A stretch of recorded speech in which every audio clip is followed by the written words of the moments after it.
So hello what is up guys. So आज का question है हमारा redistribute characters to make all strings equal. ठीक है, सो हमारा क्वेश्चन आज का इजी है। You are given an array of strings words, ठीक है, जीरो इंडेक्स्ड, ठीक है। In one operation pick two distinct index I and J where words I is a non empty string and move any character from words of I to any position in words of J। ठीक है, तो हमारे पास क्या दे रखा है, देखो यहाँ से एग्जांपल लेते हैं। हमारे पास वर्ड्स का एक एरे दिया होगा जहां पे नंबर ऑफ स्ट्रिंग्स होंगी।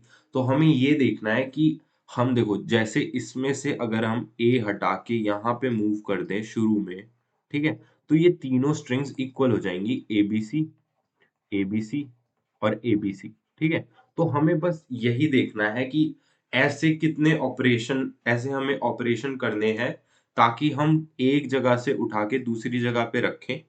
ठीक है, और क्या कहते हैं, हमें पता करना है कि ऐसा हम कर सकते हैं, तो मतलब ऐसे हम ऑपरेशन करेंगे तो सारी स्ट्रिंग्स इक्वल हो पाएंगी या नहीं हो पाएंगी। ठीक है, return true if you can make every string in words equal and any using any number of operations and false otherwise. ठीक है, तो उसने क्या बोला है कि अगर तुम मतलब कितने भी ऑपरेशन कर लो कोई फर्क नहीं पड़ता हमें, अगर तुम इक्वल कर सकते हो इन स्ट्रिंग्स को, सारी स्ट्रिंग्स को, ठीक है, तो तुम हमें ट्रू रिटर्न कर दो वरना हमें फॉल्स रिटर्न कर दो। ठीक है, तो इसको हम क्वेश्चन को सोचना कैसे, देखो अब हम दूसरे वाले की बात कर लेते हैं। ए बी और ए दे रखा है हमें, तो देखो हम यहाँ पे कहीं भी कुछ भी मूव कर सकते हैं।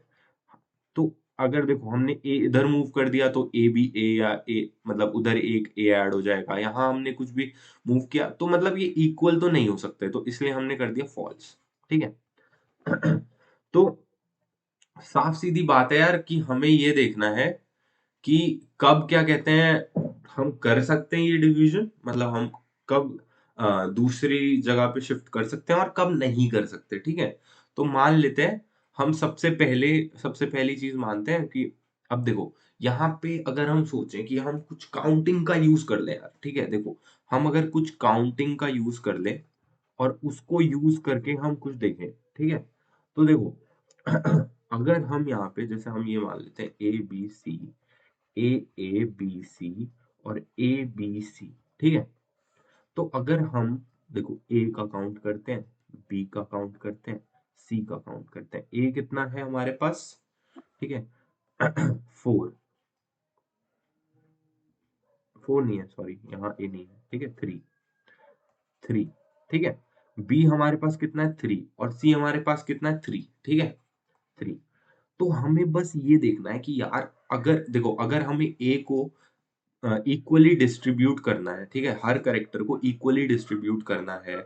मान लेते हैं हमारे पास, ठीक है, 3 बच्चे हैं, 3 किड्स हैं, ठीक है, और हमारे पास n टॉफी है, ठीक है, अगर हमें उन्हें इक्वली डिस्ट्रीब्यूट करना है तो n should be divisible by 3।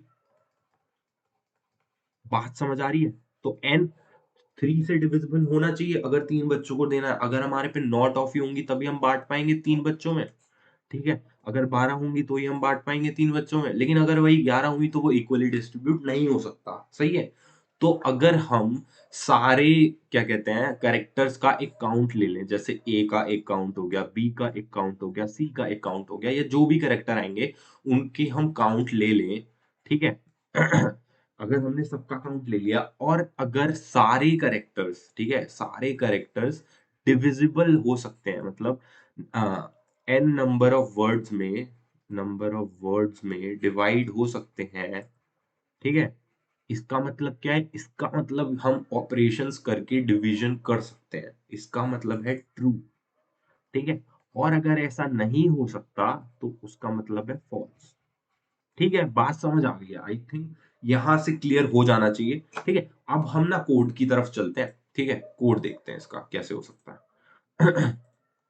तो देखो सबसे पहले हम एक वेक्टर बना लेते हैं यार, ठीक है, वेक्टर इंट काउंट मान लेते हैं, ठीक है, काउंट, ठीक है।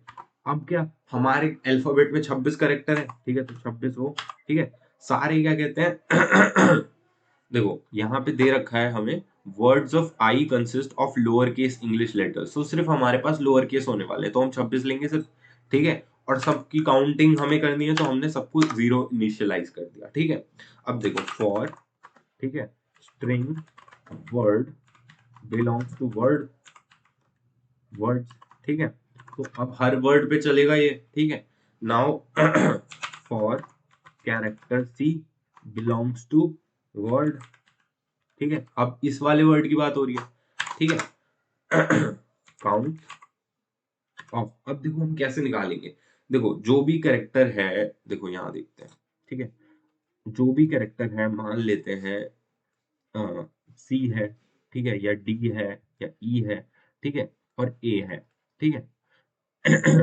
तो 0 1 2 3 ए बी सी डी, ठीक है। सी माइनस ए यानी सी माइनस ए होता है 2, तो इसलिए यहाँ आ जाएगा 2, ठीक है। डी माइनस ए होता है 3, तो यहाँ 3, यहाँ पे डी, ठीक है। तो हमें कुछ नहीं, ए को माइनस कर देना उसमें से, ठीक है। तो हम क्या करेंगे यहाँ पे, सी माइनस ए करेक्टर, ठीक है, प्लस, यहाँ से हमारी क्या हो गई, काउंटिंग हो गई, ठीक है। अब फॉर, ठीक है, for int value belongs to, ठीक है, ये काउंट इसमें आ गया। अब if value is divisible by देखो वर्ड्स डॉट डॉट साइज, ठीक है। अगर ये मतलब डिविजिबल नहीं है, तो हम क्या करेंगे, रिटर्न फॉल्स, ठीक है। अगर ऐसा नहीं है, तो कहीं भी अगर किसी भी स्टेप पे कोई भी कैरेक्टर अगर नॉट डिविजिबल है तो रिटर्न फॉल्स, अगर हर जगह पे डिविजिबल है तो रिटर्न ट्रू, ठीक है। देख लेते हैं सभी, कुछ तो गलती हुई है, ओके। यहाँ पे हमने सेमीकोलन नहीं डाला था, ओके। जज कर रहा है, ठीक है, पास हो गया, सबमिट करके देख लेते हैं, ठीक है। तो देखो क्वेश्चन चल गया है, सही है, ठीक है। सो मैं इस क्वेश्चन का जो कोड है वो क्या कहते हैं, डिस्क्रिप्शन में उसका लिंक दे दूंगा, ठीक है। You can refer it from there. So अब से जो भी कोड हम करने वाले हैं उसके लिंक क्या कहते हैं, कमेंट सेक्शन में तुम्हें, कमेंट सेक्शन में नहीं, डिस्क्रिप्शन सेक्शन में तुम्हें मिल जाएंगे, ठीक है। सो आई होप एक्सप्लेनेशन समझ आया होगा। If you like it then give it a like and अपने फ्रेंड्स के साथ शेयर करो and subscribe the channel and I will see you in the next one guys. Thank you for watching.